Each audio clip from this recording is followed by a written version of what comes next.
Take a break from your busy schedule and join Harold Sala for Guidelines, a 5-minute commentary on living.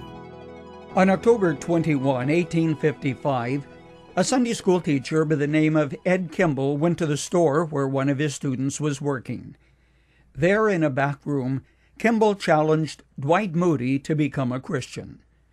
Having been raised by a Unitarian mother, young Dwight knew about God, but under Kimball, he came to personally know Jesus Christ. Later known as D.L. Moody, this man had a powerful exuberance for God. Leaving school to work in his uncle's shoe store, Moody never got a formal advanced education. His grammar was terrible. When he was once asked about his theology, he said he didn't have any. The Congregational church where he attended agreed with him. They turned him down when he asked to be ordained as a minister. But there was one thing Moody did have: a great heart for God and a desire to serve Him without conditions attached. If Moody wasn't the first to say it, he at least lived out the words of Henry Varley, who said, "The world has yet to see what God can do with and for and through, and in a man who is fully and wholly consecrated to Him."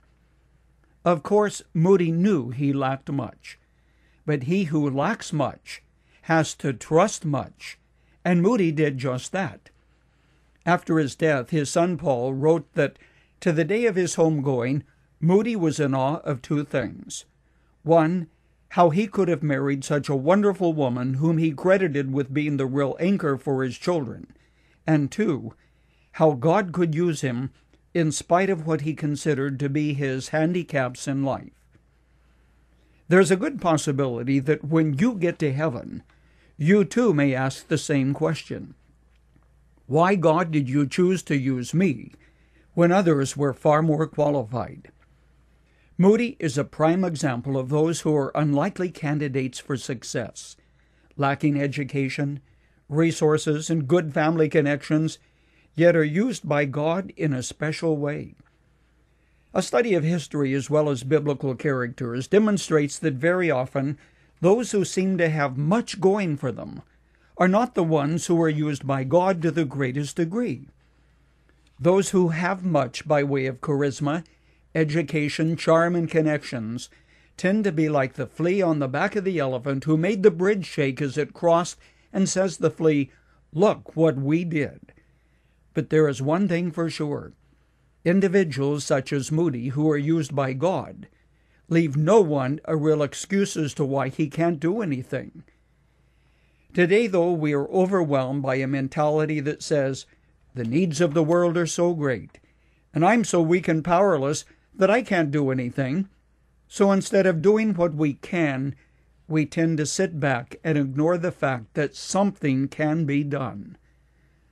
Long ago, God sent a prophet to a king who had forgotten that God was enough and forged an alliance with a pagan king with this message: "The eyes of the Lord range throughout the earth to strengthen those whose hearts are fully committed to Him." There's good news, friend.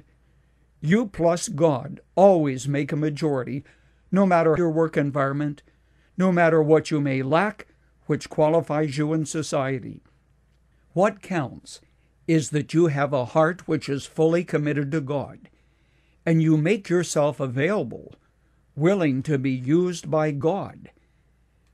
May God give us more Moodys in this generation who are willing to let God have what they have and give Him the credit for what He does.